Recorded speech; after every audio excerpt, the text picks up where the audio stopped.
Hello, friends. How are you doing? Day 113. It's about 5, almost quarter after 5 on Thursday? No, Wednesday. Oh, man. And I hope you are having a great hump day. Hump, hump.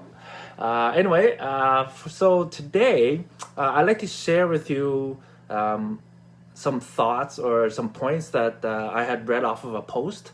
And for me, it is essentially it's a post made by a relationship therapist, and it's some things that she wanted parents to know that are either going through a divorce or going to, and they have children.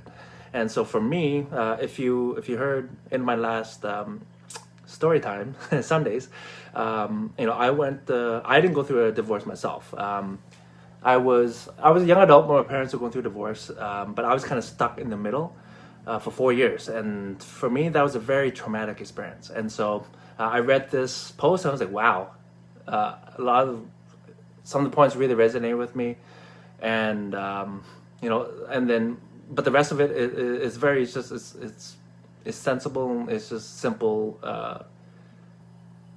points that I think anybody it would make sense, right? But sometimes I realize that if you're going through divorce or still kind of or just finished and just kind of starting your life again, I realize it's not an easy time to go through. So I'm not here to judge anybody or what have you. I get that you look for support yourself and just trying to get through it. I'm just sharing some information that I think can help people.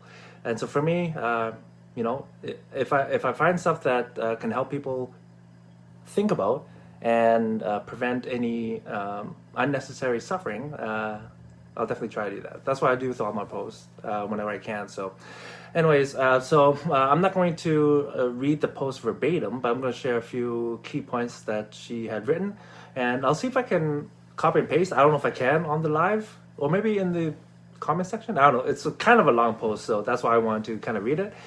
So for her, again, I'll just kind of read at the beginning. So her main thing is just stop. Okay. Stop hurting yourself, stop hurting your kids, just stop it.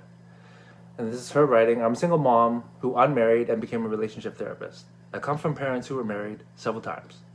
I lived that heartbreak. When I say stop, it's because I care.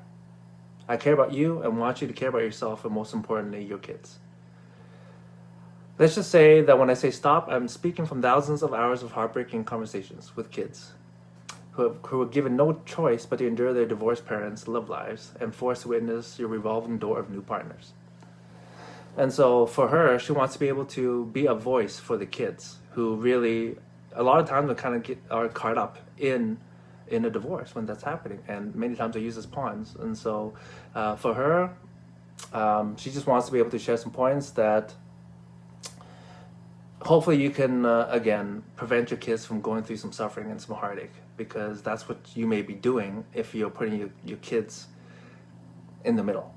Okay, so point number 1, stop saying negative things about the other parent, because when you do this, you put your kid in an emotional bind.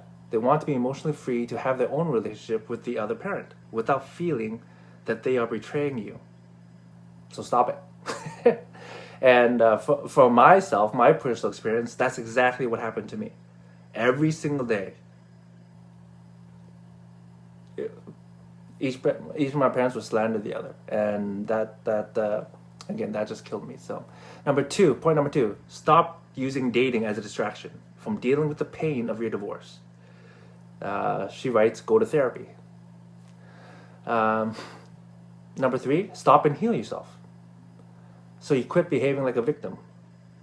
Do the work you need to do to become the strong, clear, and empowered person and parent that you need, so that they can stay in the role of being, allowing the child to be a child without being burdened with concerns about your well-being. So at the end of the day, what's most important is just taking responsibility of your life and your situation, right? We all want to play the victim at times. Most important is just to take responsibility and start the work, right? I know it doesn't feel good, but it is important. Okay, point number 4, stop dating as a means of distraction from your pain. Take a year or 2 to focus on strengthening your bond with the kids and helping them slowly make this life-changing transition. with you. Okay, just take it slow, day by day. Like I said before, I know it's not easy, but it is needed if you want to move forward in life in a healthy way and mindset. Right, clear your head, and clear your heart. Point number 5: when you are ready to date, do so on your own time. Don't involve your kids in any part of your romantic life until you have dated that person for at least a year. She writes, "Yep, that's right. Stop bringing these strangers you call partners and their kids around until you both have completed the stage of infatuation." And typically, infatuation is the first 12 to 18 months of a relationship. She says, if it's not her word, it's science. Google it. Point number 6: stop cycling through random partners like a revolving door. It's emotionally confusing, and your kids will start to form attachments to your lovers, thinking they will now be in their life, only to never see them and their kids when you break up. The odds are in favor if you have not gone to therapy and healed your past. So again, when you end these new partnerships, your kids have to now heal a ruptured attachment. And especially, this is more so in younger kids. Okay, so this stops allowing the kids to form secure attachments. And this hinders their ability to form healthy attachments when they grow up. So, how you deal with your divorce will make an impact on your kids. And again, these are for people who have kids, right? And you're going through a divorce. Number 7: stop playing house by introducing kids to your partner's kids, because it may seem like the Brady Bunch to you, but kids do form attachments. Okay, so you're confusing the kids when you act like it's love, only to discover it was only infatuation. Point number 8: stop acting like you're in love with these strangers. Infatuation is staged in the last 12 to 18 months of knowing someone. Okay, it's time to get to really know this new person over time. And when you've passed the infatuation stage, now you can actually see who the person really is. Then and only then would you begin to allow this person to meet your children. Point number 9: stop telling your kids you have a boyfriend or girlfriend. Rather, tell your kids that you have been getting to know someone over the past year and you're just checking them out. And then it allows you to gauge how your kids feel about them before you actually go like them beyond the friendship. Your kids don't need to know all the details. They don't know how crazy infatuated you've been. Just tell the kids that you have not made any final decisions and want to see what they think. Right? Remember, you got to put your kids, again, these are younger kids, right? You got to put them as your first priority, okay? Because their feelings matter to you.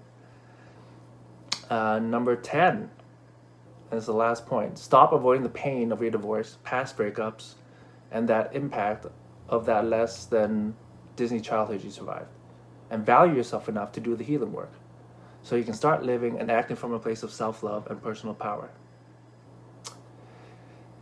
Because at the end of the day, you are a role model. Your kids are watching, they're listening, they're witnessing everything you're doing and saying and how you're dealing with this, okay? So the best thing you do is to heal yourself, be the hero, be that model, okay, of self-empowerment. Because if you prioritize yourself and make yourself important, that's how they're learning to deal with something traumatic when they grow up, okay? And the last thing she writes: respect yourself enough to heal and grow and become the amazing person and parent you were meant to be. It's time to break the link in the dysfunctional generational chain, and it starts with your stand. You can do this. So many are counting on you to lead the way. And so for me, when I read that post, I'm like, wow, that's I thought it was just really, really great points, and many things I don't think a lot of people really think about when they're going through a breakup, and especially when the kids are involved, right? Things can get really complicated, my friends. Even without kids, I still think that you should spend some time just to focus on yourself and to heal. I just find so many people, they jump from relationship to relationship, never really dealing with the issues that are going to come up again.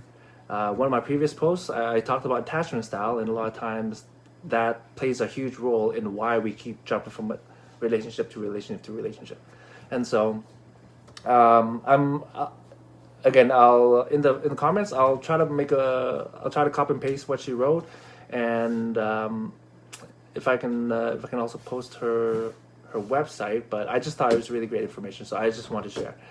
Anyway, a little bit deeper subject today, but I thought it was very important, so I just wanted to share. Hope you're all doing amazing on this hump day, and I will see you tomorrow. Bye-bye.